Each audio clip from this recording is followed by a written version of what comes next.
¿Qué onda muchacho? Arriba las manos, caballo moreno, penetra tu barrio. Racing you rolas de rock, back frente. Black again, esto para la gente. Chanclazo. Hey guys, मैं रोहित आपका स्वागत करता हूं अपनी YouTube channel +2 में। आज हम लोग nationalist movement in Indo China के पार्ट 4 लेक्चर को कवर करेंगे। तो चलिए शुरू करते हैं। इस लेक्चर में हम लोग रिलीजन और एंटी कॉलोनियलिज्म के बारे में देखेंगे। तो हम लोग ये जानते हैं कि किसी भी देश के लिए धर्म सबसे बड़ा मुद्दा होता है, सबसे बड़ा हथियार होता है उसके नागरिक के लिए, उसके सिटीजन्स के लिए। तो सेम उसी तरह फ्रेंच से लड़ने के लिए जो वहाँ के जो वियतनामीज़ लोग थे वो रिलीजन को एक इम्पॉर्टेंट हथियार के रूप में यूज़ करेंगे। तो जब फ्रेंच लोग वियतनाम में इंटर किए तो उनकी जो धर्म थी वो क्रिश्चियनिटी थी, तो वो उन्होंने क्रिश्चियनिटी को इंट्रोड्यूस किया। लेकिन जो वियतनामीज़ का जो धर्म था वो तो क्रिश्चियन नहीं था। उनका जो धर्म था वो जो फॉलो करते थे, बुद्धिज़्म को फॉलो करते थे, कन्फ्यूशियनिज्म को फॉलो करते थे और कुछ लोकल प्रैक्टिसेस थी। तो ये सब चीज़ें वो लोग फॉलो करते थे।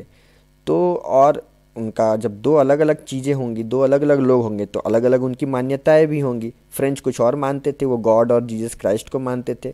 और जो वियतनामीज़ पीपल थे वो सुपर नेचुरल फोर्सेस की पूजा करते थे, जैसे कि लैंड की कह लो, हवा की कह लो, पानी की कह लो, सूरज की कह लो, इन सब की पूजा करते थे। तो फ्रेंच का मानना था कि ये सबको करेक्ट करना पड़ेगा। तो इसके लिए उन्होंने अपना जानबूझ के लादा, मतलब अपने बिलीफ्स को वियतनामीज़ पीपल के ऊपर लादा। तो अब कोई दूसरे के घर में घुस के अपनी मनमानी चलाएगा तो प्रॉब्लम तो होगा ही। तो बहुत सारे रिवोल्ट हुए इसी के कारण। तो थोड़े से रिवोल्ट, एक दो रिवोल्ट के बारे में देखते हैं जो वियतनामीज़ पीपल ने किया, धर्म से रिलेटेड जब छेड़खानी की गई फ्रेंच पीपल्स के द्वारा। स्कॉलर रिवोल्ट की बात कर लेते हैं। ये स्टार्ट हुआ था 1868 में और ये जो शुरू किया गया था इंपीरियल कोर्ट के ऑफिशियल्स के द्वारा शुरू किया था, उनके एग्जीक्यूटिव्स के द्वारा शुरू किया गया था। ये रिवोल्ट क्यों किया गया था? कैथोलिज्म के खिलाफ था, फ्रेंच पावर के खिलाफ था, क्योंकि ये ज़बरदस्ती अपना कैथोलिज्म लाद रहे थे, थोप रहे थे वियतनामीज़ पीपल के ऊपर। और जो इलाका, ये स्प्रेड का जो इलाका था जहाँ ये रिवोल्ट हुआ वो नुगुयेन और हातिन प्रोविंस था। ये साउथ वियतनाम में एक प्रोविंस है, एकदम सी के किनारे, समुद्र के किनारे। थाउजेंड्स ऑफ कैथोलिक मिशनरीज़ को इसमें मार दिया गया, जो वो लोग फैला रहे थे, ज़बरदस्ती धर्म को चेंज करने की कोशिश की गई थी। सेम यही काम ब्रिटिशर्स भी किए थे, हमारे इंडियंस को, हिंदू धर्म को चेंज करने की कोशिश की थी क्रिश्चियनिटी में बदलने के लिए। और लेकिन समय के साथ क्या हुआ, ये फ्रेंच लोगों ने इस मूवमेंट को क्या किया, क्रश कर दिया।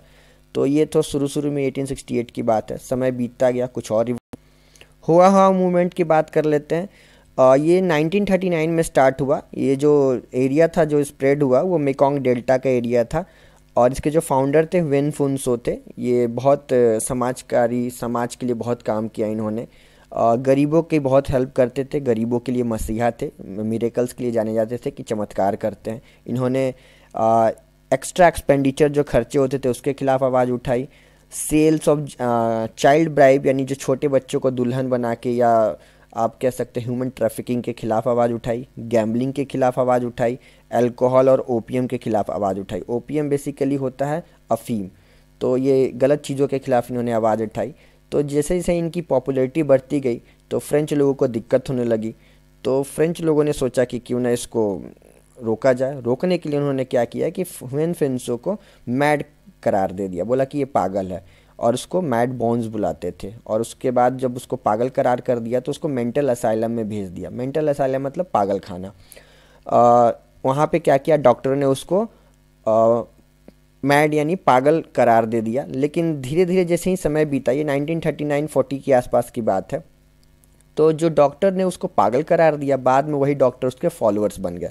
मतलब उसके अच्छे कामों के कारण इम्प्रेस होके उसके फॉलोअर बन गए।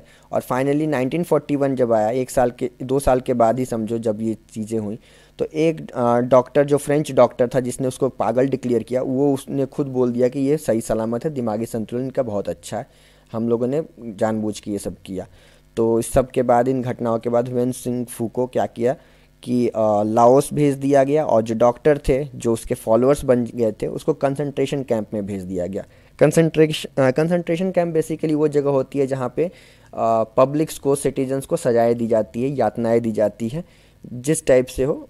ये सबसे ज़्यादा फेमस हुआ था हिटलर के समय। हिटलर ने बहुत सारे कंसंट्रेशन कैंप बनाए थे वर्ल्ड वॉर सेकेंड में जीविस को मारने के लिए। अप्रॉक्स 5 मिलियन जीविस को उसने कंसंट्रेशन कैंप में अलग अलग एक्सपेरिमेंट्स किए। तो इसी तरह सारे फॉलोअर्स को कंसंट्रेशन कैंप में भेज दिया गया और ह्वेन सिंह फू को लाओस भेज दिया गया। तो गाइज़ ये पार्ट 4 में इतना ही। होप आपको समझ में आया होगा। Stay tune for part 5। तब तक चैनल को सब्सक्राइब कर देना, लाइक कर देना, शेयर कमेंट करें। Thank you guys.